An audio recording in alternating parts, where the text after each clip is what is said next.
Just in time for tax season, good news for divorced couples worried about their other half's back taxes. Each year, more than 75,000 people, mostly women, find themselves saddled with their ex's tax debt.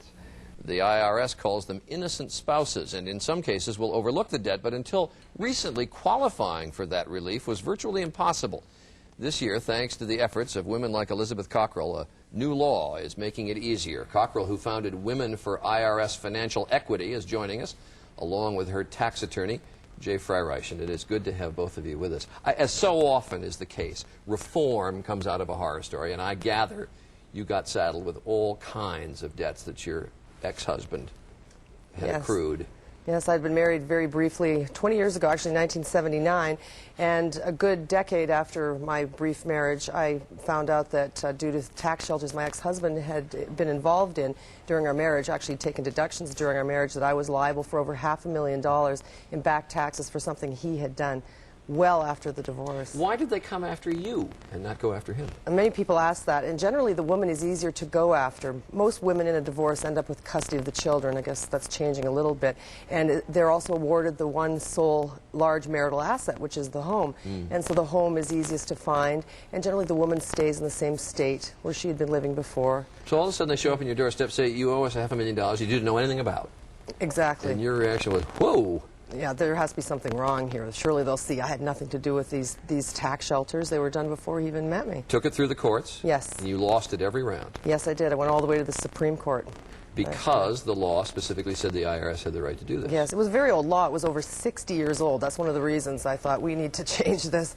And women have changed. And, you know, it was sort of like Ozzie and Harriet 20 years ago, 30 years ago. Jay Freireich, when she came to you, what did you say? You're out of luck, the way the law is written, you're not going to win this, or what? Well, no, actually, there were two grounds that we felt strong on that we could work with, and they were the grossly erroneous problem, because actually, in her case, specifically, there was a witness that told a perjured story, and we felt that we could get around that on the grossly erroneous, and also the one that hurt Beth was the knew or should have known standard. They felt that she should have known of the problems with the tax shelter that her husband was involved in. They said I was educated. So having lost all those rounds in the courts, if you can't win, change the law. That's right. Which you went to Congress and said you need to do. Yes. Yes. And I gather the IRS, if I remember back in those hearings when all those IRS problems were being exposed in the hearings. But actually, the IRS was very sympathetic to your problem and said they wanted to change the law, too. They really did. And I've met with the commissioner. I met with him several months ago, and I was really impressed with his staff and the commissioner himself. And he did say that this was one of his top priorities. I think people had no idea that there were over 50,000, by the government's own estimates, women per year that were injured under this law. And if you think a lot of these women are single mothers with 1 or 2 children, that's a lot of Americans this law was hurting. So under this new law, women can get exempted from their exes?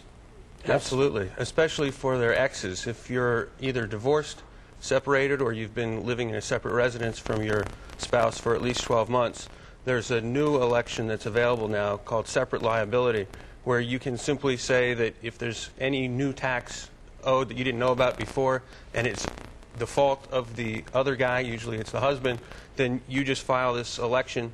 Is Form 8577 now. It's available on the IRS website and through, I guess it's on our website too. Yes, here. it is. And you just get that form and file that. You ask for that election, and you're off the hook unless you knew what was going on. And the IRS has to actually show you knew what was going on. Well, congratulations to you. Will you ever file a joint return again? No, and I would warn all of your listeners to be careful what they sign come April 15th. All right, Beth, thank you very much. Thank you very much. Good to have you with us. Thank you. We take a break. When we come back, aviation history put to the test. Engineers taking a fresh look at the Wright brothers' first plane. We'll show you what they're doing with it in just a moment.